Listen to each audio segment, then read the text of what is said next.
Perhaps the most vital directive in White House's plan was to obtain absolute control of the press, at that time the only mass communications media, to distribute information to the public, so that all news and information could be slanted, so that the masses could be convinced that a one-world government is the only solution to our many and varied problems.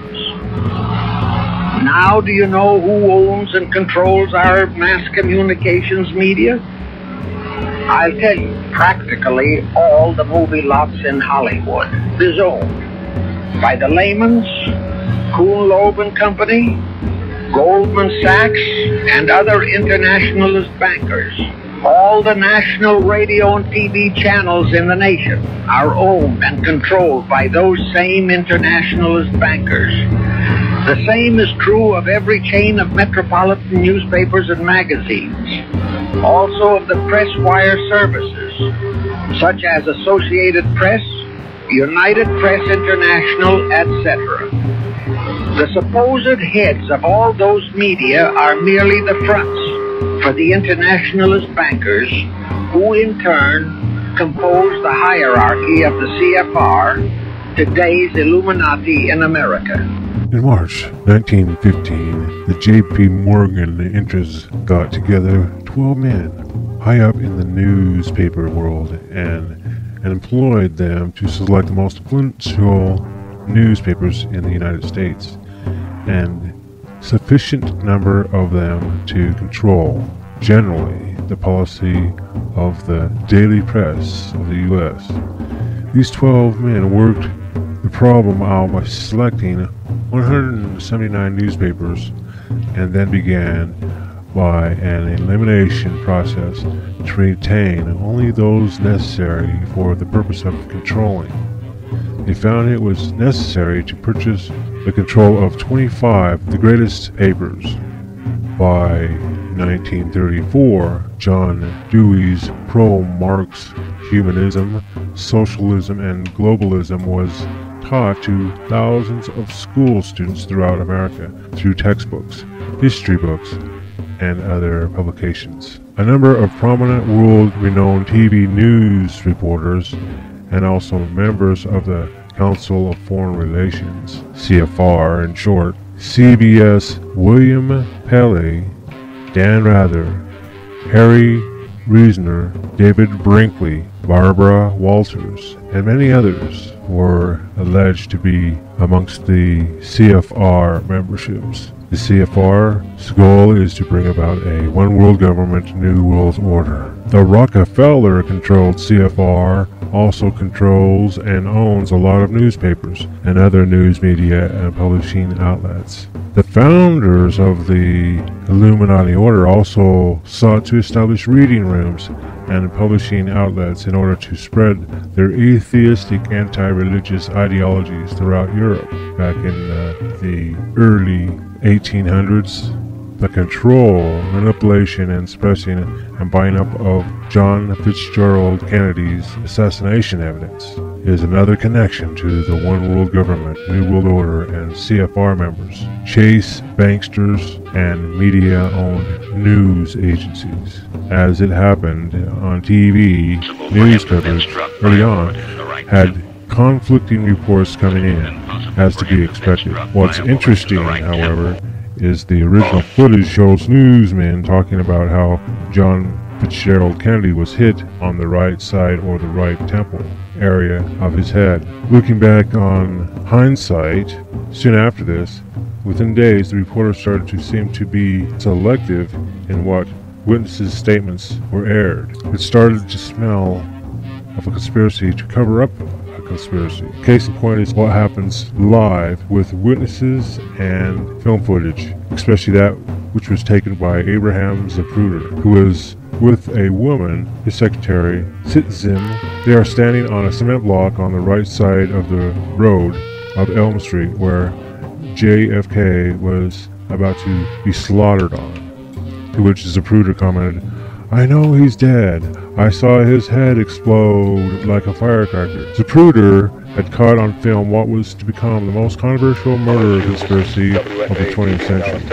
He films the shooting, testified on the news to hearing several shots, and tells the newsman interviewing him live that he brought the film with him and that it's being processed or developed. When he gives testimonial witness to JFK's head exploding, he being on JFK's right side, his witness testimony is in the process of being attempted by newsmen as matching up with the shots that came from the book depository angle. Zapruder's comments about this as they show pictures of the building window, the shots were then being suggested as having come from.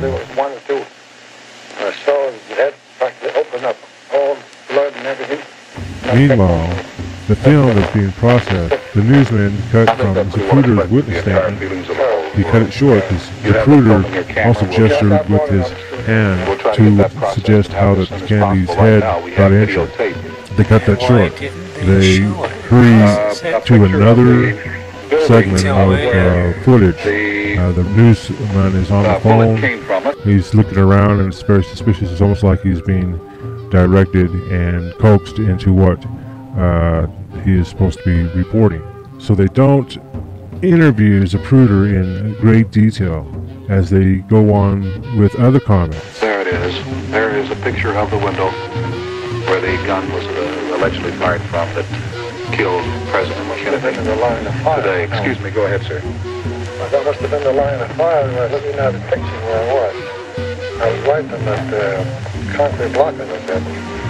And as I explained before, as sickening so. At first I thought perhaps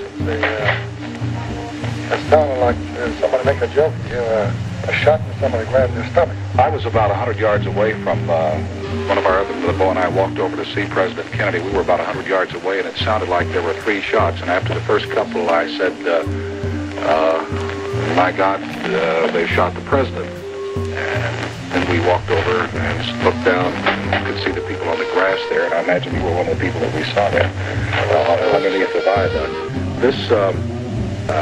This happened this afternoon about, what time? 12:35. The president died at something like at 1 o'clock. They sounded like, at first they sounded like firecrackers, and somebody next to us said they were shooting off fireworks, but then we realized, it didn't take but a minute to realize that they were loud reports, and for those of you who are familiar with hearing a rifle shot, it was a recognizable sound.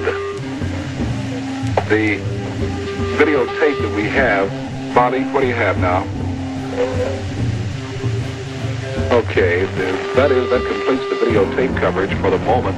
We will have filmed back in about 15 minutes of the arrest of a person who could be the person who shot the policeman or the Secret Service man or Conley or President Kennedy, and we'll have that in just a moment. Now let's go back to ABC. Because I saw the film and came back and described it on television before anybody had seen it and before anybody else had described it. I was thrust into the middle of the controversy over the Kennedy assassination. At that moment, when the president had his right hand up to the side of his face, he lurched just a bit forward. It was obvious that the first shot had hit him. Governor Conley, with his coat open, his button was undone, turned in this manner. The governor was obviously hit by a bullet. Another bullet obviously hit the head of the president. The president's head went forward violently in this manner.